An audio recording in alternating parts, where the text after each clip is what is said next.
right, let's remind people one more time of the poll graphic. Let's see where we stand at the moment. Yep, still looks like quarterback's going to win that thing.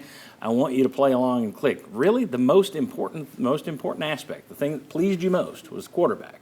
I try and always goose this just to make it interesting. It wasn't the running backs. Man, they look good, didn't they? And that defense. Okay. Just keep playing along. We'll see if we can't move those a little bit. All right. This is a segment we call Cover 2, two pairs of analysts, two questions. Start with Josh and Daniel over here. What did you see from the Vols running backs, and do you believe at this point they can replace Dylan Sampson? With one guy, no, but with the depth of the running back group, I think they can.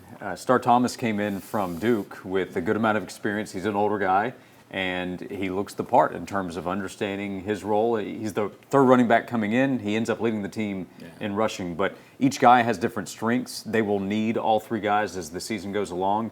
They also could be more involved as pass catchers.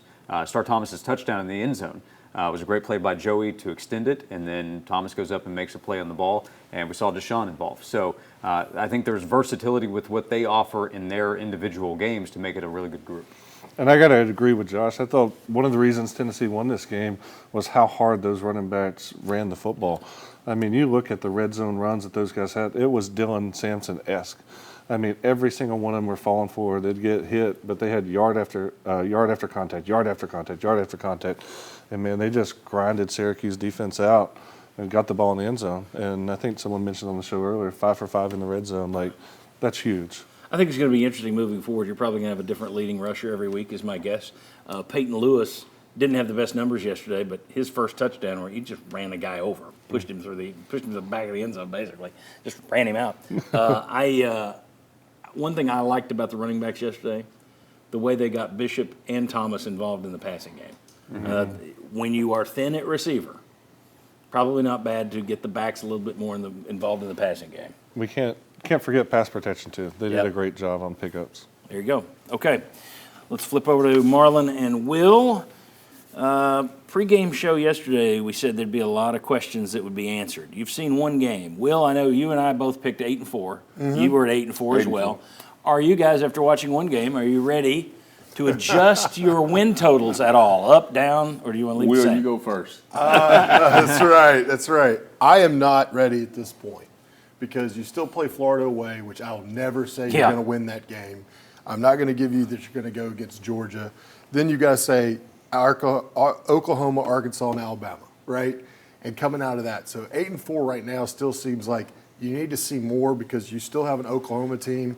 The Alabama team showed up. Is that going to be the team that comes out in second week, or are they going to improve? You got to play a away game. We know we've struggled on the road as well in non-neutral sites when we're at the other team's field. So I still look at it and go, I'm going to put this team as an 8-4. Show me more proof that you can be consistent and where you're going to be, and then I'll up from there.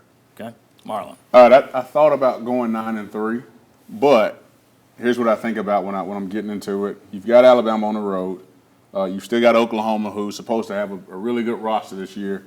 And yesterday they allowed them, now they were playing nobody, but they allowed them to be the offense that they were supposed to be. If Venables gets out of the way, okay. You got something.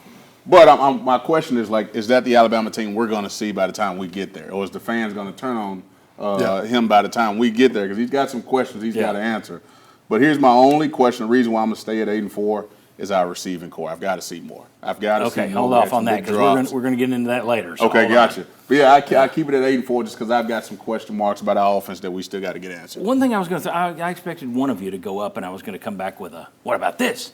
The jiu-jitsu move. You could teach me something like that. The fact that you got 2 turnovers yesterday. One was returned for the score.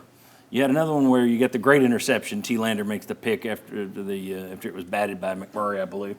So you get the ball deep in their territory. You take those off the boards, 31-26. Now, that's not how the game is played, but your offense was given 7 points on the board. You got another one that was set up deep.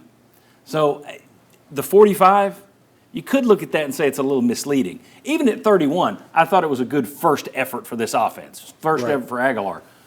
But I do think, okay, let's see when you're playing somebody better, and also let's see what happens if you don't get 2 scores handed to you. Can this offense continue to roll up points? I would say this. we also saw offensively we took the foot off the gas as well yesterday. That's true. Yep. We slowed the tempo down. We kind of got the lead. It was like, all right, let's run this thing out. They scored again, and now we had to ramp it up again. But I would also say, like, offensively, we took the foot off the gas as well.